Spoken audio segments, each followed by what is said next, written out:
எப்போ மீன் வாங்கினாலும் ஒரே மாதிரி குழம்பு வறுவல் அப்படின்னு செஞ்சு சாப்பிட்டு ரொம்பவே போர் அடிக்குதா? இந்த மாதிரி மீன் பாங்கா செஞ்சு சாப்பிடுங்க. வெள்ளை சோறுக்கு மட்டும் இல்லை, சாம்பார் ரசம் சாதத்தில் தொட்டுட்டு சாப்பிட்றதுக்கு ருசியாக இருக்கும்.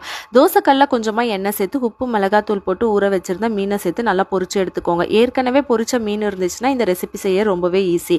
கடாயில் மீன் பொரிச்ச எண்ணெய் சேர்த்துக்கோங்க. கொஞ்சமாக தேங்காய் எண்ணெய் சேர்த்து நல்லா சூடானதுக்கப்புறம் ஒரு கைப்பிடி அளவுக்கு சின்ன வெங்காயம், ஒரு ஸ்பூன் இஞ்சி பூண்டு பேஸ்ட் சேர்த்து பச்சை வாசனம் போனதுக்கப்புறம் ஒரு கைப்பிடி அளவுக்கு தக்காளி பழம், கொஞ்சமாக உப்பு, ஒரு ஸ்பூன் சில்லி பவுடர், ஒரு ஸ்பூன் தனியாத்தூள், அரை ஸ்பூன் சீரகத்தூள், அரை ஸ்பூன் மிளகுத்தூள், அரை ஸ்பூன் சோம்புத்தூள், 1/4 ஸ்பூன் மஞ்சள் தூள் சேர்த்து நல்லா பச்சை வாசனை போகிற அளவுக்கு வதக்கிக்கோங்க. ஒரு கப் கெட்டியான தேங்காய் பால் சேர்த்து தேங்காய் பால் நல்லா கொதிச்சு சுண்டி வந்ததுக்கப்புறம் பொரிச்சு வச்ச மீன் ஒன்றொன்னா இது கூட சேர்த்துட்டு மேலே கொத்தமல்லி கருவேப்பிலை தூவி 2 சைடு திருப்பி போட்டு எடுத்து எண்ணெய் பிரிஞ்சு வந்ததுக்கப்புறம் ஸ்டவ் ஆஃப் பண்ணிவிட்டு சுட சுட சோறு கூட சர்வ் பண்ணி பாருங்கள். அட்டகாசமாக இருக்குங்க. மறக்காமல் இந்த ரெசிபியை வீட்டில் ட்ரை பண்ணி பாருங்கள். நாளைக்கு வேற ஒரு ரெசிபியில் சந்திக்கலாம். தேங்க்யூ.